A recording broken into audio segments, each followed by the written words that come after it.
Firstly, I would like to acknowledge that this meeting is being held on the traditional lands of the Turrbal Aboriginal tribe people of the Turrbal Nation, and pay my respects to elders both past, present, and future. Dreamtime stories are the foundation of Aboriginal religion and culture and have been around for 65,000 years.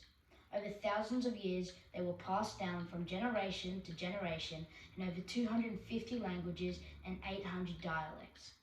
The history of everything the Indigenous Australians believed and the many languages they spoke were passed down through the generations through these stories. Up until 1910, when, as a result of various government initiatives, many Aboriginal and Torres Strait Islander children were forcefully removed from their homes. They were forbidden from speaking their own tongue, or gibberish, as the English put it. As a result of the absence of stories being shared, many languages were lost. Good afternoon, members of the Indooroopilly Library, and thank you for the opportunity to be here today. I'm Erik and I'm in Class 8B. Today, I'd like to recommend Rabbit Proof Fence, a 2002 film written by Christine Olsen and directed by Philip Noyce, to add to your collection of important stories that share and celebrate the Indigenous Australian voices. The story's main message is about the stolen generation and how Aboriginal and Torres Strait Islanders were treated during that time. By effectively using language techniques such as rhetorical devices and supporting characteristics such as pictures to elicit a response from the audience, the film invites viewers to acknowledge and take action on the matter.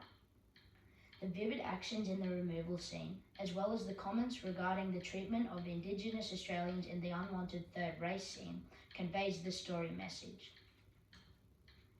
The book which this movie is based on, Follow the Rabbit Proof Fence, was originally written by Ngugi Garamara, otherwise known by her English name, Doris Pilkington Garamara. Ngugi Garamara, from the Nyippili people, was the daughter of Molly Craig, the brave girl in this true story. This provides a unique perspective on the stolen generation. The author applies rhetorical devices to powerfully reveal how Aboriginal peoples were viewed throughout the stolen generation. For example, in the unwanted third race scene, Mr. Neville says, "Are we to allow the creation of an unwanted third race? And then, should coloureds be encouraged to go back to the black?" To begin with, Mr. Neville is depicted in this scene using this rhetorical question to convey the point that they should not do any of those things. He uses the word allow in this section. This demonstrates that they are taking power over Indigenous peoples and that their choices are being ignored.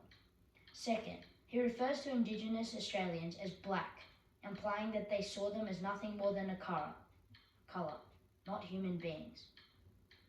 This also corroborates with their opinion that the Aboriginal peoples were nothing but flora and fauna. Furthermore, Mr. Neville's second rhetorical question is, or should they be advanced to white status? Because this question comes just after the previous two, the word they refers to Indigenous peoples.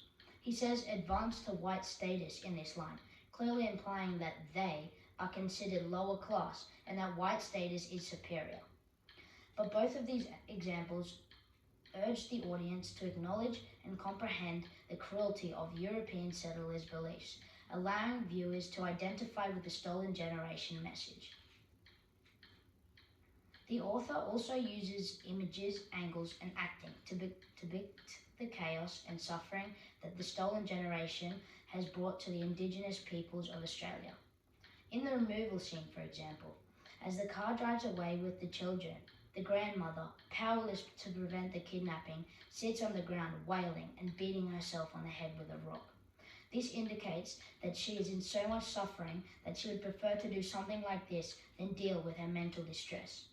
This passionately expresses the agony that these people suffer as a result of the kidnapping. The police officer's low angle is intended to express that he is higher up and has authority over them. The police officer holding the documents above their heads is doing the same thing, proving that he and the papers had power over them and they couldn't do anything about it. Molly and her family were also shot from a high angle in the same scene to imply that they were lower, more vulnerable, and lacked power. These points forcefully demonstrate how power was wielded over Aboriginal peoples and let the audience reflect on what they had seen, helping them to comprehend and act. In conclusion, members of the Indooroopilly Library, Rabbit Proof Fence is a one-of-a-kind story that reveals the events of the stolen generation by employing rhetorical strategies and images to make people all over the world recognise and celebrate Indigenous Australians' voices. As a result, I believe this film would be a valuable addition to your collection of significant stories that assist to share and celebrate Indigenous Australians' perspectives.